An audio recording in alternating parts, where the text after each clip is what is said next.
Hello everybody, today we are exploring Chinatown, one of the oldest districts in Singapore. Let's follow the signs and take exit A from Chinatown MRT station. Chinatown, known to the locals in Chinese as Niu Che Shui, literally meaning bullock water cart, was named after the bullock carts that used to supply fresh water to its residents in the 1800s. Let's use the escalator up ahead. We have arrived at Pagoda Street. Here you can see lined on both sides are preserved shophouses. Back in the 19th century, some of the most notorious coolie trade stations and opium smoking dens operated from these shophouses. Today, it has become a pedestrian-friendly street, with the shophouses accommodating various businesses from souvenir stalls, hotels to food and beverage restaurants. Located 5 minutes away from the MRT exit is the Chinatown Heritage Center located at number 48, Pagoda Street. Visitors can travel back in time in the restored shophouses with recreated interiors of the 1950s. It provides a glimpse into the colorful daily lives of Chinatown's early tenants and residents. Let's continue our tour and walk to the end of Pagoda Street. At the end of Pagoda Street stands the Sri Mariamman Temple. The street name, Pagoda Street, was named after the pagoda-like gopuram of this temple. The ornate gopuram was completed in late 1800s. Its six-tiered gopuram is decorated with vibrant sculptures of deities, mythological figures and motifs in traditional South Indian Dravidian style. The temple is dedicated to goddess Mariamman, a South Indian deity worshipped for her powers of healing and protection against diseases. Within the temple are shrine halls dedicated to various Hindu gods, including Durga, Ganesh, and Rama. The temple is best known for hosting the annual Theamathi or Firewalking Festival, held around October or November. Facing the main road, we can turn left and take a 3-minute walk to Masjid Jami Kulia, also known as Jami Mosque.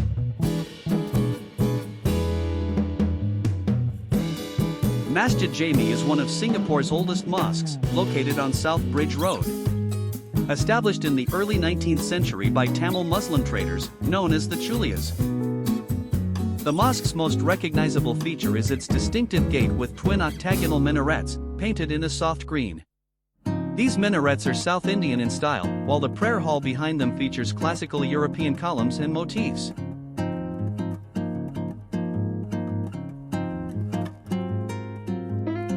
Now, let's walk along the main road, making our way back towards Pagoda Street for our next attraction.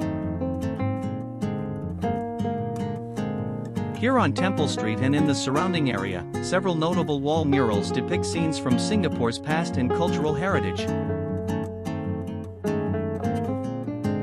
We can walk further down the main streets and visit the array of retail shops here.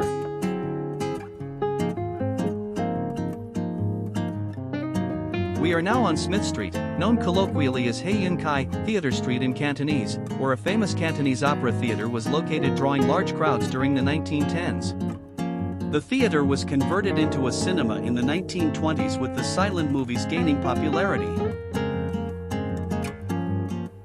Today, the street has been upgraded with pedestrian-friendly walkways, improved lighting, and weather shelters to enhance the visitor experience, striking a balance between modernization and heritage preservation. Continuing along the main road, we come across a shop dedicated to the beloved comic hero Tintin, created by the Belgian cartoonist Herge. Tintin is a young reporter who has an adventurous spirit and globe-trotting exploits, accompanied by his loyal dog, Snowy. This shop features a wide range of Tintin-themed merchandise, from collectible figurines and books to posters and apparel, making it a must-visit for fans of all ages. Walking further down, we have arrived at Sago Street. Here stands our next attraction, the Buddha Tooth Relic Temple and Museum. The Buddha Tooth Relic Temple and Museum is a stunning cultural and religious landmark located in Singapore's Chinatown. Built in traditional Tang Dynasty architectural style, it was completed in 2007 and houses what is believed to be a sacred tooth relic of the Buddha. The main hall at level 1 is where visitors can observe daily Buddhist rituals and ceremonies. The hall is adorned with intricate carvings and statues, reflecting the rich Buddhist heritage.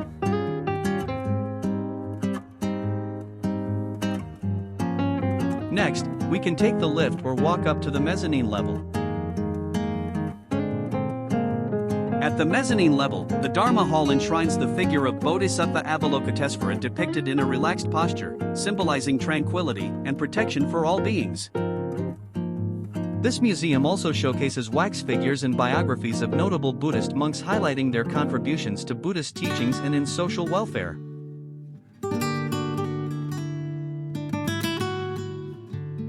On level 2, we can find the Aranya Gallery for Buddhist reading and reflection and learn more about the temple's origins and construction through photos, models, and designs.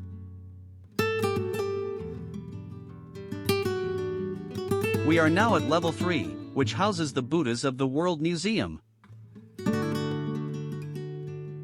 This museum showcases an impressive collection of Buddhist artifacts in the Sutra Chamber featuring an exquisite carving of Bodhisattva Samantabhadra, offering blessings to devotees.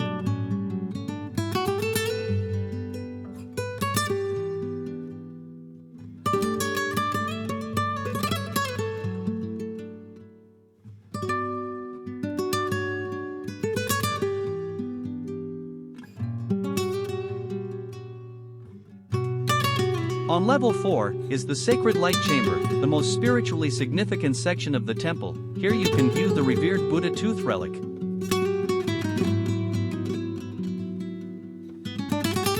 We can take the stairs up to the roof garden.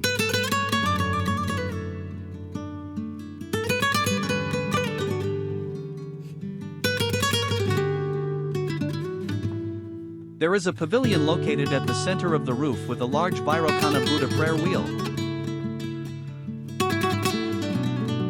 Devotees turn the wheel as they walk clockwise around it, reciting the mantra or prayers quietly, to generate spiritual merit.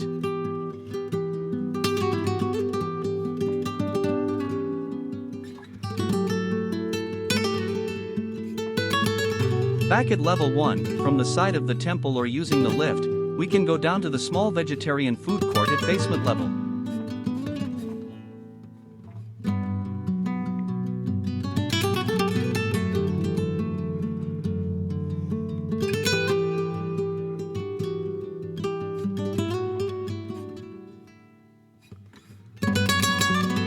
Facing the temple, on the right side is Sago Street. This lane was nicknamed Street of the Dead because it had death houses and coffin shops, where the terminally ill would stay to await death and where funerals were arranged. While on the other side of the temple is Sago Lane, filled with funeral parlors where the deceased would be laid out for public wakes, often with elaborate paper offerings and rituals. Both streets have since been cleared during urban redevelopment in the late 1970s. Across the street from the Buddha Tooth Relic Temple is Maxwell MRT Station, and next to it is Maxwell Food Center. Opened in the 1920s and last renovated in 2001, Maxwell Food Center houses around 100 hawker stalls patronized by locals and tourists, serving affordable favorites like Hainanese chicken rice, laksa, and noodles dishes, along with a wide range of international cuisines. At the rear of Maxwell Food Center is the URA Center, where you can see the sculpture of 3 Samsui women. The Samsui women, from the southern provinces of China, came to Singapore around the 1920s in search of jobs to support their families back home. These women played a significant role in Singapore's development, working mostly in industrial and construction jobs. Let's cross the road back and head to Chinatown Complex through either Sago Lane or Sago Street. In front of us is Chinatown Complex, which houses a wet market, provision shops, and one of Singapore's largest hawker centers. Let's take the escalator up to the second floor. On the second floor, there are over 250 food stalls offering a variety of local dishes, preserving Singapore's traditional hawker culture. We can walk through the food stalls and at the other end, take the escalator back to level 1.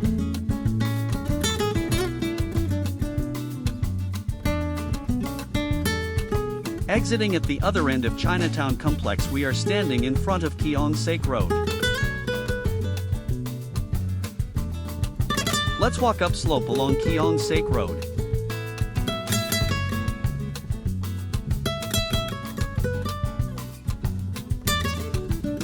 Here we can see the Sri Layan Sithi Vinayagar temple, dedicated to Lord Ganesha, the Hindu deity of wisdom and remover of obstacles. The temple was originally built in 1925 by early Indian immigrants who came to Singapore for work and trade. Over the decades, it has served as a spiritual and cultural hub for the local Hindu community. The temple is especially popular during Ganesh Chaturthi, when devotees gather to offer prayers and participate in festivities. Its architecture features traditional South Indian temple design, with intricate carvings and colorful statues, reflecting the heritage and devotion of the Indian community in Singapore. Now let's head further up Keong Saik Road. We are now in front of Tong Na Building, an iconic Art Deco shophouse that now houses cafes and boutiques. This is a popular photo spot for tourists and artists alike to capture its unique architecture. During the 1950s, this area became well known as a red light district, with brothels and opium dens coexisting alongside traditional Chinese businesses. Since the 90s, this area has been transformed into a hub of boutique hotels, trendy restaurants, and bars, while retaining much of its historic architecture, making it a popular destination for both locals and tourists interested in its blend of heritage and modern lifestyle. I hope you enjoy today's walking tour. Please like, share and subscribe for further information on exploring Singapore. Goodbye and see you soon in the next video.